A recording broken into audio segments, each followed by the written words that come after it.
Hi മക്കൾസ്, ജനുവരിയിൽ അവധിയിൽ പേപ്പറൊക്കെ കിട്ടി, പാരൻസ് മീറ്റിംഗ് ഒക്കെ കഴിഞ്ഞു, ആകെ പെട്ട് കിടക്കണം, ആകെ അങ്ങോട്ടും ഇങ്ങോട്ടും ഒരു അവധി കിട്ടിക്കഴിഞ്ഞാൽ ഒരു റിലാക്സേഷൻ ആയേനെ എന്ന് തോന്നുന്നവർക്കായി 6 ജില്ലകൾക്ക് ഈ വരുന്ന വ്യാഴാഴ്ച, അതായത് 15-ാം തീയതി അവധിയാണ്.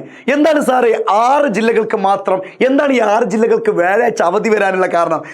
അതറിയുന്നതിന് മുമ്പ് മക്കളെ, നമ്മുടെ ഈ ചാനലിൽ എല്ലാ ക്ലാസ്സിനുള്ള എല്ലാ കാര്യങ്ങളും നമുക്ക് എന്തായിരിക്കും നിങ്ങൾക്ക് വേണ്ടി കിട്ടുന്നതായിരിക്കും. അതായത് ഇൻഫോർമേറ്റീവ് ആയിട്ടുള്ള എല്ലാ വീഡിയോസും നമ്മൾ പെട്ടെന്ന് തന്നെ ഈ ചാനലിലൂടെ അപ്ഡേറ്റ് ചെയ്യുന്നതായിരിക്കും. അപ്പോൾ ഫോളോ അല്ലെങ്കിൽ സബ്സ്ക്രൈബ് ചെയ്യാത്തവരാണെങ്കിൽ ഈ ചാനൽ ഒന്ന് സബ്സ്ക്രൈബ് ചെയ്തെടുക്കുക. മക്കളെ, തൈപ്പൊങ്കലുമായി ബന്ധപ്പെട്ട, അതായത് പൊങ്കലുമായി ബന്ധപ്പെട്ടാണ് ഈ ഒരു വ്യാഴാഴ്ച അവധി കിട്ടുന്നത്. ഏതൊക്കെയാണ് 6 ജില്ല എന്ന് വെച്ചാൽ തിരുവനന്തപുരം, കൊല്ലം, പത്തനംതിട്ട, ഇടുക്കി, പാലക്കാട്, വയനാട് ജില്ലകൾക്കാണ് അവധി പ്രഖ്യാപിച്ചിരിക്കുന്നത്. അപ്പോൾ പ്രിയപ്പെട്ട മക്കളെ, നിങ്ങളുടെ പബ്ലിക് എക്സാം അടുത്ത് വരികയാണ്. ഒരിക്കലും ഈ അവധി നിങ്ങൾ ആഘോഷമാണ്, എന്നാൽ പോലും നിങ്ങൾ വെറുതെ കളയുന്ന ഒരു അവസ്ഥയിലേക്ക് എത്തരുത്. പഠിക്കാനുള്ള സമയം കുറച്ചൊന്ന് മാറ്റി വെച്ചിട്ട് ആ ദിവസവും ഞാൻ പഠിക്കുക എന്ന് തന്നെ പറയുള്ളൂ, മറ്റൊന്നും കൊണ്ടല്ല.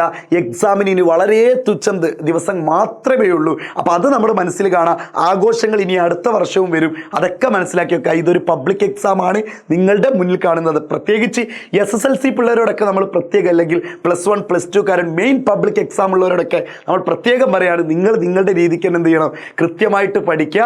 ആഘോഷങ്ങളൊക്കെ അതിൻ്റെ വഴിക്ക് നടക്കട്ടെ. അപ്പോൾ ഈ 6 ജില്ലകൾക്കാണ് അവധി പ്രഖ്യാപിച്ചിരിക്കുന്നത്. അപ്പോൾ സന്തോഷമായില്ലേ? വേറൊരു 3 ദിവസം വേറൊരു അവധിയും കൂടി വരുന്നുണ്ട്, അത് കൺഫേം ആയിട്ട് നിങ്ങൾക്ക് പറഞ്ഞുതരാം. അപ്പോൾ താങ്ക് യു.